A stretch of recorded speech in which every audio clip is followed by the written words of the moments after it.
शुरू करते हैं। फोरेक्स होता क्या है? फोरेक्स का मतलब है फॉरेन एक्सचेंज, यानी एक देश की करेंसी को दूसरे देश की करेंसी से बदलना। जैसे हम इंडिया में रहते हैं और हमारे पास इंडियन रुपीस है, लेकिन अगर हम अमेरिका जाएं तो हमें अपने रुपीस डॉलर्स में कन्वर्ट करने पड़ेंगे और इसी कन्वर्जन के प्रोसेस को फॉरेन एक्सचेंज बोला जाता है। और फोरेक्स ट्रेडिंग में लोग इसी करेंसी के बदलाव से पैसा कमाते हैं। जैसे तुम्हें लगता है कि डॉलर आगे चल के महंगा होगा तो तुमने डॉलर्स खरीद लिए 90 रुपए के रेट में, और कुछ दिन बाद डॉलर की वैल्यू हो गई 95 और तुमने डॉलर 95 में बेच दिया तो 5 रुपए तुम्हारा प्रॉफिट। अब फोरेक्स मार्केट में ट्रेड करता कौन है? फोरेक्स मार्केट में 3 तरह के लोग होते हैं। पहले हैं बड़े बैंक्स और कंपनीज, जैसे SBI, HDFC, Amazon। ये अपना पैसा कन्वर्ट करते हैं एक्चुअल बिजनेस के लिए। फिर आते हैं इक्विटी फंड्स, हेज फंड्स, और इन सब के बाद तीसरे नंबर पे आते हैं हम रिटेल ट्रेडर्स। इसको इस तरह से समझो कि सोचो एक बाजार है, वहाँ बहुत बड़े दुकानदार है जो हज़ारों किलो माल खरीदते हैं, वो हो गए बैंक्स। फिर कुछ छोटी होलसेल की दुकानें भी हैं, वो हो गई हेज फंड्स और इक्विटी फंड्स। फिर उसके बाद आते हैं हम लोग जो 1500 रुपए का बाजार से सामान खरीदते हैं। मार्केट में सबकी जगह है, लेकिन जो बड़ा पैसा होता है वो बाजार में हमेशा बड़े दुकानदारों का होता है। अब बात करते हैं कि फोरेक्स मार्केट 24 घंटे क्यों खुला रहता है। दुनिया में अलग अलग टाइम जोन्स है। जब इंडिया में रात होती है तो अमेरिका में दिन होता है और वहाँ के ट्रेडर्स ट्रेड करते हैं। फोरेक्स मार्केट बेसिकली दुनिया के 4 बड़े शहर में रोटेट करता है: टोक्यो, लंदन, न्यूयॉर्क, सिडनी। जब एक मार्केट बंद होती है तो दूसरी खुली होती है, इसलिए पूरे 5 दिन मंडे से फ्राइडे मार्केट कभी बंद नहीं होती। और इसीलिए फोरेक्स मार्केट स्टॉक मार्केट से बिल्कुल अलग है। स्टॉक मार्केट में तुम कंपनीज के शेयर खरीदते हो, जैसे रिलायंस या TCS के शेयर्स। फोरेक्स मार्केट में तुम करेंसीज खरीदते हो, जैसे डॉलर, यूरो, पाउंड। अब कुछ लोगों को लगता है कि फोरेक्स में एक्चुअल करेंसी खरीदनी पड़ती है, लेकिन नहीं, तुम सिर्फ प्राइस मूवमेंट पे बेट लगाते हो कि डॉलर अगर ऊपर जाएगा या नीचे जाएगा। जब तुम बाय करते हो इसका मतलब तुम सोच रहे हो कि करेंसी की वैल्यू बढ़ेगी, सेल करते हो तो ऑपोजिट। अब आते हैं ब्रोकर पे। ब्रोकर क्या होता है? ब्रोकर एक मिडलमैन होता है, एक कंपनी या प्लेटफॉर्म जो तुम्हें फोरेक्स मार्केट से कनेक्ट करता है। क्योंकि मान लो तुम US डॉलर खरीदना चाहते हो, लेकिन खरीदोगे किससे? तो ब्रोकर वो एक मार्केट है जहां पर बायर्स और सेलर्स सभी इकट्ठा होते हैं। जिसको बाय करना है वो बाय करता है, जिसको सेल करना है वो सेल करता है। और इस चीज में ब्रोकर कैसे पैसे कमाता है? ब्रोकर पैसे कमाता है स्प्रेड या कमीशन से। स्प्रेड का मतलब है बाय प्राइस और सेल प्राइस के बीच का डिफरेंस। जैसे सोचो तुम एक मनी एक्सचेंज वाले के पास जाते हो, तुम $100 एक्सचेंज करते हो और वो बदले में तुम्हें 8340 रुपीज देता है। लेकिन कुछ देर बाद अगर तुम वापस डॉलर खरीदने गए तो वो तुम्हें 8360 रुपीज में $100 देगा। ये 20 रुपए का डिफरेंस, ये होता है स्प्रेड, जो उसकी कमाई होती है। इसके अलावा कुछ ब्रोकर्स डायरेक्ट कमीशन भी लेते हैं पर ट्रेड का। अब इंडिया में कौन कौन से ब्रोकर्स हैं जिस पे तुम फोरेक्स मार्केट में ट्रेड कर सकते हो? सबसे ज़्यादा पॉपुलर है Exness, IC markets, Pepperstones, FP markets, XM।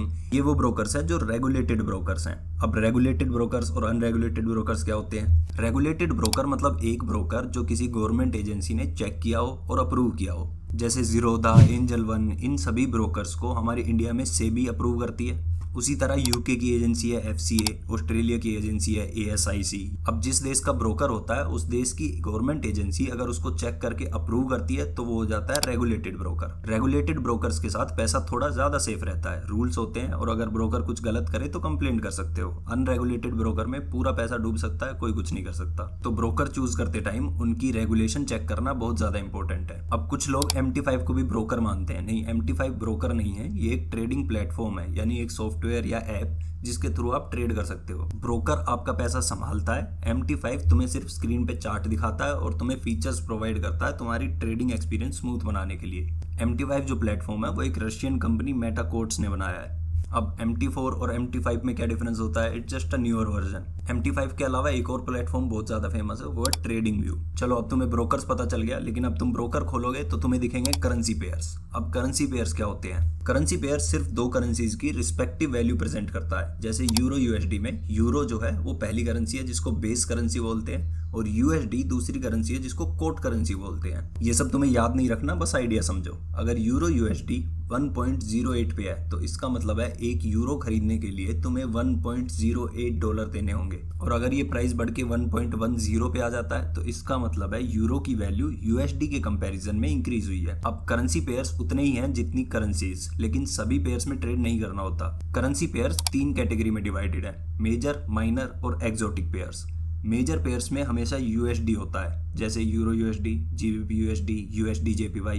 ये सबसे ज़्यादा ट्रेड होने वाले पेयर्स हैं। इनमें स्प्रेड कम होती है, लिक्विडिटी ज़्यादा होती है। अब आते हैं माइनर पेयर्स। माइनर पेयर्स में यूएसडी नहीं होता, यूरो, जीबीपी, जीबीपी, जेपीवाई। उसके बाद आते हैं एक्सोटिक पेयर्स। एक्सोटिक पेयर्स में भी यूएसडी होता है, लेकिन उसके दूसरी तरफ एक डेवलपिंग कंट्री की करेंसी होती है जो उतनी स्ट्रॉन्ग नहीं होती, जैसे यूएसडी आईएनआर या यूएसडी के साथ नेपाल की करेंसी, भूटान की currency. These are all exotic pairs. Exotic pairs में लिक्विडिटी बिल्कुल कम होती है। लिक्विडिटी का मतलब होता है कि कितने लोग उसमें ट्रेड कर रहे हैं, कितना पैसा उसमें लगा हुआ है। तो तुम्हें एक्सोटिक पेयर्स और माइनर पेयर्स से दूर रहना है और major pairs euro USD, GBP USD, USD JPY, इनमें ट्रेड करना है। अब करेंसी पेयर्स के अलावा सबके फेवरेट कमोडिटीज पे आते हैं, XAU USD यानी कि गोल्ड। अब कमोडिटी मतलब कोई भी चीज़ जिसको आप खरीद या बेच सको, लेकिन कुछ वैल्यूएबल कमोडिटीज हैं जिसमें पूरा वर्ल्ड इंटरेस्टेड रहता है, जैसे कि gold, silver, natural gas, oil और भी बहुत सारी चीजें हैं। तो बहुत सारे फॉरेक्स ब्रोकर्स पे आप इन कमोडिटीज में भी ट्रेड कर सकते हो, जिनमें सबसे ज्यादा फेमस है XAU USD। XAU गोल्ड का केमिकल सिंबल। अब XAU USD यानी कि गोल्ड का प्राइस कैसे डिसाइड होता है? देखो, गोल्ड का प्राइस 1 आउंस गोल्ड के लिए सेट होता है। जैसे गोल्ड का प्राइस अभी 4190 है, तो इसका मतलब है 1 आउंस गोल्ड के लिए, जो कि 29 ग्राम समथिंग होता है, तो गोल्ड का प्राइस अगर अभी 4190 पे ट्रेड कर रहा है, इसका मतलब है 1 आउंस गोल्ड खरीदने के लिए आपको $4190 लगेंगे करंट प्राइस के हिसाब से। अब नेक्स्ट इंपॉर्टेंट चीज जो आपको पता होनी चाहिए वो पिप क्या होता है।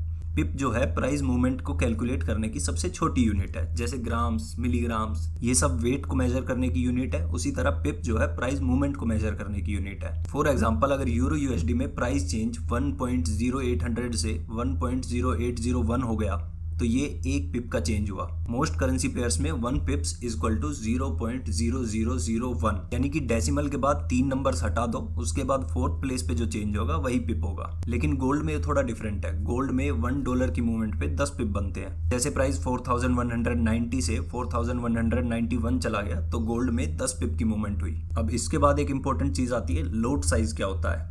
लोट साइज का मतलब है तुम कितनी क्वांटिटी में ट्रेड कर रहे हो। 1 standard lot is equals to 100,000 units. उसी तरह एक मिनी लोट जो 0.10 का होता है, उसमें तुम 10,000 यूनिट्स परचेज कर रहे हो। ये तुम्हें याद रखने की जरूरत नहीं है, बस इतना समझो कि अगर तुम 0.01 का लोट ले रहे हो, जो सबसे छोटा लोट साइज है, तो प्राइस जब $10 मूव करेगी तो तुम्हारा $1 प्रॉफिट या लॉस होगा। तुम 0.10 का लोट साइज लेते हो तो तुम्हारे 10 पिप में $10 मूव होंगे। अब इसके बाद वो चीज जो बहुत सारे लोगों को नहीं पता होती कि लेवरेज असल में होता क्या है। देखो, लेवरेज मतलब सिंपल कि ब्रोकर तुम्हें कम पैसों में भी ज्यादा बड़ी ट्रेड करने देता है। जैसे अगर मेरा लेवरेज 1:100 है, तो मैं 100 रुपए से भी 10,000 रुपए worth of lot size use कर सकता हूँ। लेकिन जब तुम ये लेवरेज यूज करते हो तो ब्रोकर थोड़ा पैसा कोलेट्रल की तरह रोक लेता है। अब इसको कहते हैं मार्जिन। जैसे तुम अगर 0.10 लोट साइज गोल्ड ट्रेड करते हो तो ब्रोकर तुम्हारा $50 मार्जिन के तौर पे लॉक कर देता है।